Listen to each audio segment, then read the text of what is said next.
से, यस। तो ये सारे टॉपिक्स थे अपने, सारे हो गए, कुछ बचा थोड़ी है, सब हो गए, यस। सबसे पहले फैराडे लॉ, ठीक है।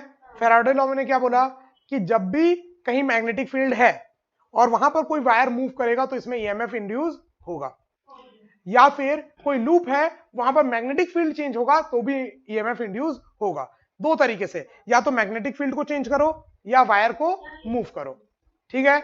मैग्नेटिक फील्ड फिक्स है तो वायर को मूव करो, और वायर फिक्स है तो मैग्नेटिक फील्ड को चेंज करो, तो ईएमएफ इंड्यूस होगा। और वो कितना होगा, -d∅/dt। और नेगेटिव साइन क्या बता रहा था कि अगर फ्लक्स बढ़ रहा है तो ईएमएफ उसके अपोजिट होगा, फ्लक्स का मतलब अपोजिट। नेगेटिव साइन रिप्रेजेंट कि loop is opposing the change of flux. Minus sign का खाली इतना काम है कि वो फ्लक्स को अपोज कर रहा है, चेंज ऑफ फ्लक्स को अपोज करना चाह रहा है।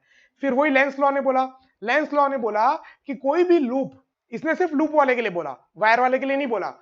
लेंस लॉ ने क्या बोला, सिर्फ लूप के लिए। लूप के लिए उसने क्या बोला, किसी भी लूप में अगर मैग्नेटिक फील्ड चेंज हो रही है तो करंट इस तरीके से इंड्यूस होगा कि वो उस मैग्नेटिक फील्ड को अपोज कर सके।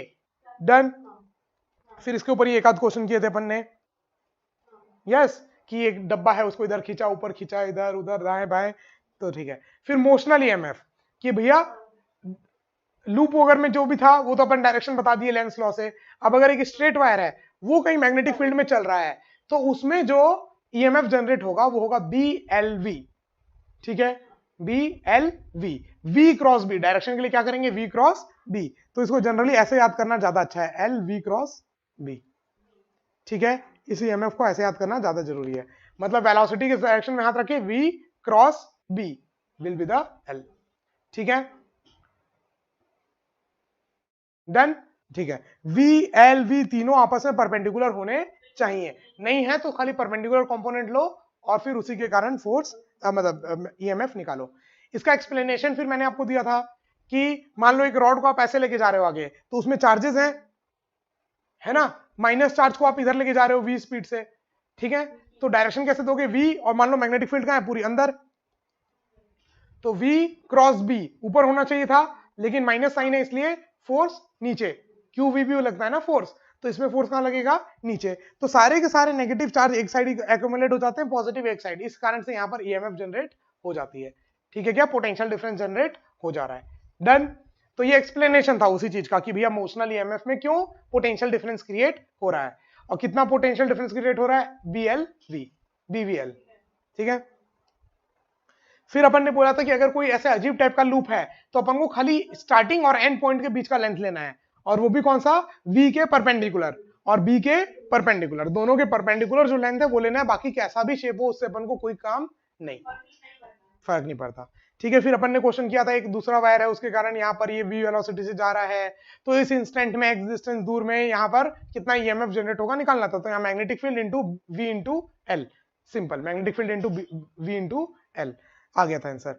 फिर ऐसा था तो x डिस्टेंस दूर में टुकड़ा लिया था dx, फिर उस वायर के कारण यहाँ मैग्नेटिक फील्ड लिखी थी, फिर इंटीग्रेट किया था पूरा यहां से लेके यहां तक। छोटे में ईएमएफ कितना जनरेट होगा, यहाँ का मैग्नेटिक फील्ड इंटू यहाँ की लेंथ dx इंटू यहाँ की वेलोसिटी v, तो पूरे को इंटीग्रेट किया था, आंसर आ गया था। फिर रोटेशनल में भी वही किया था, x डिस्टेंस दूर dx लिया, अगर ये ओमेगा से घूम रहा है तो यहाँ की स्पीड हो जाएगी v is equal to omega x, ठीक है। तो ये छोटा सा ले लिया गया, इसमें ईएमएफ जनरेट कितना होगा, मैग्नेटिक फील्ड B इंटू इसकी छोटी सी लेंथ dx इंटू इसकी वेलोसिटी ओमेगा x, इंटीग्रेट कर दिया गया तो टोटल आ गया था half B omega L square. ये याद भी होना चाहिए, मेंस वगैरह में कई बार काम आता है डायरेक्ट। अच्छा, मेंस का आप सुने कि नहीं कुछ इस बार स्कैम हुआ है,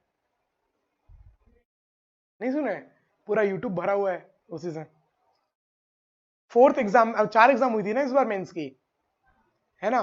तो कई लोगों के जिनके 10 परसेंटाइल, 60 परसेंटाइल, 70 परसेंटाइल वाले थे फर्स्ट सेकेंड थर्ड तीनों एग्जाम में, 4th एग्जाम में अचानक से उनके 98 परसेंटाइल, 99.9 परसेंटाइल, और सिर्फ देखा गया कि जितने भी बच्चों का ऐसा हुआ अचानक से 10%, 60 परसेंटाइल से डायरेक्ट 99 परसेंटाइल, वो सारे के सारे सिर्फ एक सेंटर से थे, एक लौते सेंटर से।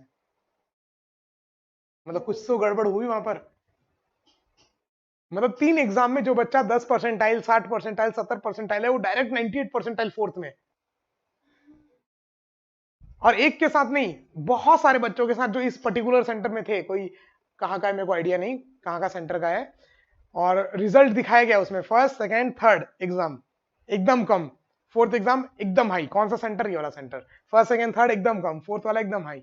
तो बोले कि वहां पर उनका एग्जाम इंटरनेट से हुआ था, तो हैक कर दिया गया था और टीचर सॉल्व किए थे कोई कोचिंग इंस्टीट्यूट्स के उनके पेपर। ऐसा पूरा स्कैम, FIR वगैरह भी हो गई है और पूरी पूरी मतलब वो भी हो गई है, क्या बोलते हैं, मतलब केस वेस चला गया है पूरा। ये वो देखो क्या होता है, क्योंकि एक जन का होता तो चलो समझ में आता है कि भैया पढ़ लिया, तुक्का लग गया। इतने सारे लोगों का तो नहीं हो सकता ऐसा, वो भी सबके सब एक ही सेंटर से, ये भी नहीं कि अलग अलग। चलो फिर सेम वही एक्स डिस्टेंस दूर dx इंटीग्रेट किया, आंसर निकाला, क्या हो गया? ऐसा होता ही नहीं है, ये लोग पता नहीं कैसे किए हैं। कोई मतलब मेरे को लग रहा है कि कोई बहुत बड़ी फेस टू फेस कोचिंग होगी जो अच्छा खासा पैसा खिलाई होगी उस सेंटर को, फिर हैक वैक करके वहां पर से कुछ, और उन बच्चों का पेपर ऑनलाइन दी होगी। और ऐसे भी सुनने में आ रहा है कि बच्चों से 16-16 लाख रुपए लिए और उनका पेपर कोई और टीचर सॉल्व किया। पता नहीं अब क्या क्या है, पता नहीं। देखो फिक्स्ड लूप इन, हाँ फिर ये हो गया था, ये सारा चीज हो गया था। फिर अपन ने देखा था कि अगर कोई एक फिक्स्ड लूप है मैग्नेटिक वेरिंग मैग्नेटिक फील्ड में, मैग्नेटिक फील्ड चेंज हो रही है, तो इलेक्ट्रिक फील्ड और मैग्नेटिक फील्ड का रिश्ता निकाला था कैसे। फ्लक्स जो था वो क्या था, बी पाई आर स्क्वायर, और ईएमएफ क्या होता है, minus D phi by D T. तो minus pi R square DB by D T. और जो ईएमएफ जनरेटेड है पोटेंशियल डिफरेंस, वो कितना होता है, electric field into total distance. पूरे में electric field into total distance 2 pi R equal to D phi by D T. तो पाई और आर कट गया,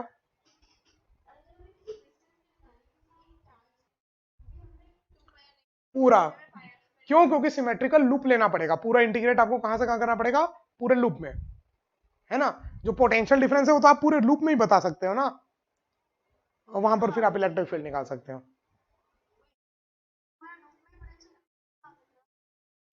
एक पॉइंट ऑब्जेक्ट, अगर एक पॉइंट वायर है तो उसमें कोई ईएमएफ जनरेट होगा क्या? नहीं होगा, एल ही नहीं है, बात समझ नहीं। तो हमेशा तो ईएमएफ अगर निकालना है तो एक पूरा लूप होगा, तभी तो उसमें ईएमएफ चेंज होगा बीच का।